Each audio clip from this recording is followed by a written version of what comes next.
In 1615, in a remote mountain dojo in feudal Japan, a master asked his student a question that would change everything. Tishi, if you face 10 enemies with your sword, how many can you kill? The young samurai answered confidently, "All 10, master." The old master shook his head. "Wrong. You will kill none. Because the moment you think about killing 10, you have already lost to the first. This is the paradox every samurai had to solve. True victory comes not from action, but from presence. Not from technique, but from mind. Not from the sword in your hand, but from the silence in your soul." The samurai who understood this became legends. Those who didn't became corpses. And here's what nobody tells you. This principle isn't about fighting. It's about living. Right now, you're fighting 10 battles. Work, relationships, health, purpose. And you're losing all of them for the same reason that samurai died on battlefields 400 years ago. You're everywhere except here. You're thinking about 10 enemies instead of facing the one in front of you. The question is, are you ready to learn what the samurai knew? Chapter 1. The Awakening. Tishi's Shame. The year is 1615. Feudal Japan. The Tokugawa shogunate has unified the country after centuries of civil war.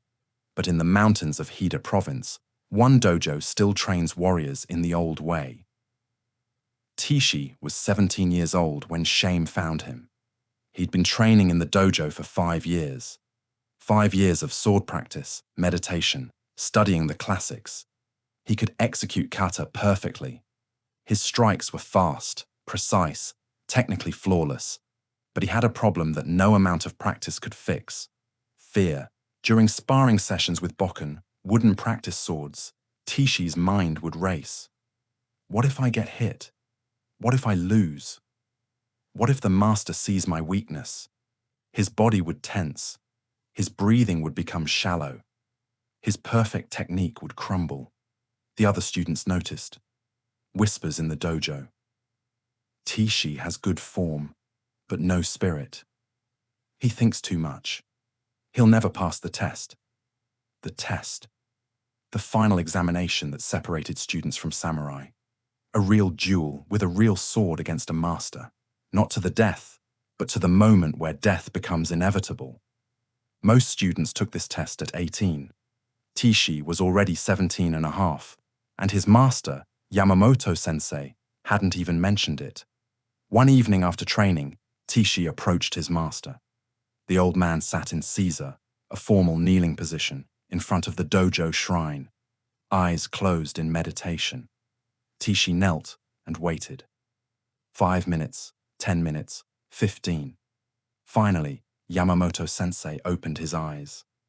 "Master," Tishi said, voice trembling slightly, "when will I be ready for the test?" The master studied him. Those eyes had seen 100 battles, trained 1,000 students. They saw everything. "You are technically ready now," Yamamoto sensei said. "But technically ready means nothing." "I don't understand, master." "Stand up. Take your sword." Tishi stood, gripped his bokken.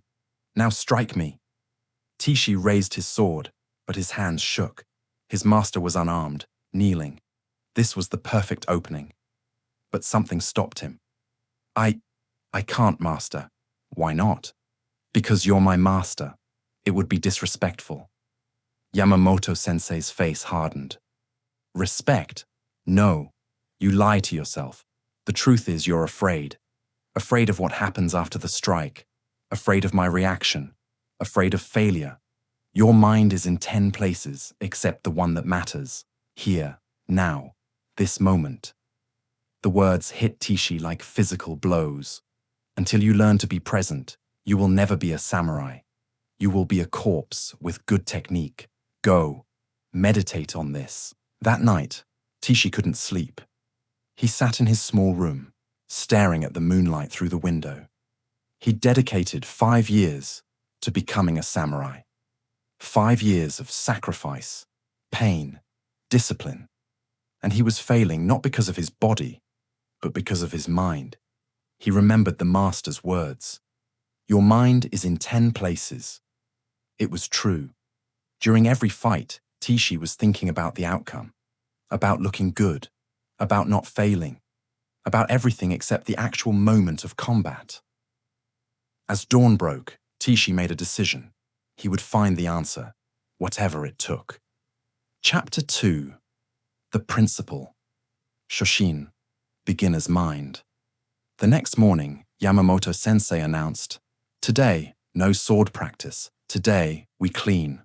The students groaned internally, but showed nothing. Discipline.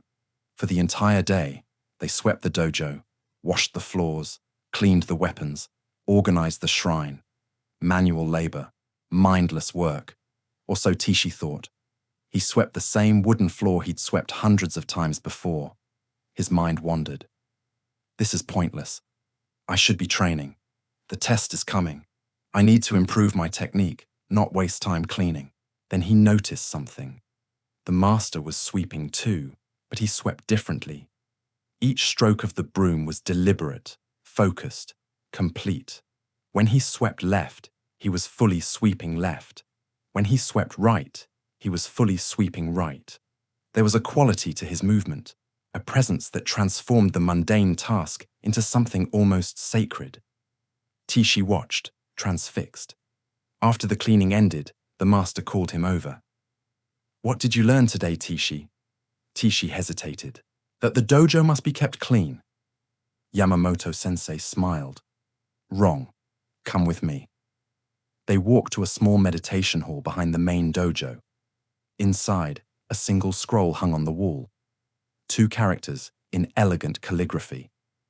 "Shoshin," the master said. "Beginner's mind. Do you know what this means?" To approach everything like a beginner. Deeper. When a beginner picks up a sword for the first time, what is in his mind? Tishi thought. Curiosity. Focus on learning. Yes, and what else? Nothing else. Just the sword. Just that moment.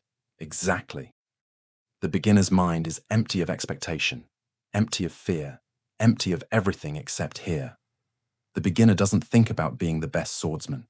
He thinks only about this grip, this stance, this swing. The master sat in Caesar. Tishi followed. "Now tell me, Tishi, when you sweep the floor, where is your mind?" Tishi felt shame rise. Everywhere else, thinking about training, about the test, about the future. And when you fight with a bokken, the same. Thinking about outcomes, about looking good, about not failing. So you are never actually present for anything. You sweep while thinking about swords. You practice swords while thinking about tests. You are always one step away from reality. This is why you fail. The master's words were gentle but devastating. The samurai's greatest weapon is not the katana. It is presence. Zanshin, remaining awareness. Fudoshin, immovable mind. Mushin, no mind. All of these point to the same truth. Be here now, completely. He gestured to the scroll. Shoshin is the foundation. Empty your mind of 10,000 thoughts. Face only what is in front of you. Tishi stared at the characters. Shoshin, beginner's mind. "Master, how do I practice this?" Yamamoto-sensei stood. "Starting tomorrow, you will train differently. Every task you do, eating, walking, sweeping, sword practice, you will do with complete attention. When you eat, you eat. When you walk, you walk. When you swing your sword, there is only the sword. Nothing else exists. For how long? Until you understand. Maybe 1 month, maybe 1 year, maybe never. It depends on you." That night, Tishi began. He sat for meditation. But instead of trying to achieve anything, he simply sat, breathing, present. Thoughts arose. Am I doing this right? Is this working? What if I fail? Each time, he acknowledged the thought and returned to his breath. Here, now, this moment only. It was the hardest thing he'd ever done. If you're beginning to understand how presence could transform your life, the way it transformed Tishi's, join the Presence and Purpose community. Subscribe and walk this path with us as we explore the ancient warrior wisdom that builds modern mastery. Chapter 3. The Test. 30 Days of Presence. The first week was torture. Tishi's mind rebelled against presence. Every activity felt agonizingly slow. Eating breakfast became an eternity. Walking to the training hall felt like wading through mud. His mind screamed, "This is pointless! You're wasting time! Everyone else is getting better while you're just being present." But he continued, because the master had given him a path, and Tishi would follow it to the end. Week 2 brought a shift. During morning meditation, for a few brief moments, the chatter in his head actually stopped. There was just silence. And in that silence, Tishi felt a profound sense of peace he'd never known. He began to notice details he'd overlooked for years: the grain of the wood in his rice bowl, the sound of a single bird outside the dojo, the subtle shift in weight as he practiced his stance. The world, which had always seemed blurry and distant, was slowly coming into focus. By week 3, the practice had seeped into his swordsmanship. He held his bokken, but this time, he didn't think about striking or defending. He just felt the weight of the sword, the texture of the grip, the air moving as he swung. His movements became fluid, natural, unforced. His sparring partners were confused. His technique hadn't changed, but he was suddenly faster, more unpredictable. He was no longer fighting them. He was simply moving with the moment. He parried blows not because he planned to, but because his sword was already there. On the 30th day, Yamamoto-sensei approached him after morning practice. "You're ready," he said. Tishi didn't feel a jolt of excitement or a knot of fear. He just nodded. It was simply what was happening now. They entered the main dojo. It was empty except for the two of them. The master held a real katana, its steel gleaming in the dim light. He handed Tishi a live blade as well. The cold, heavy reality of it was undeniable. "The test is simple," the master said, taking his position. "One strike. Show me you are here." Tishi stood opposite his master.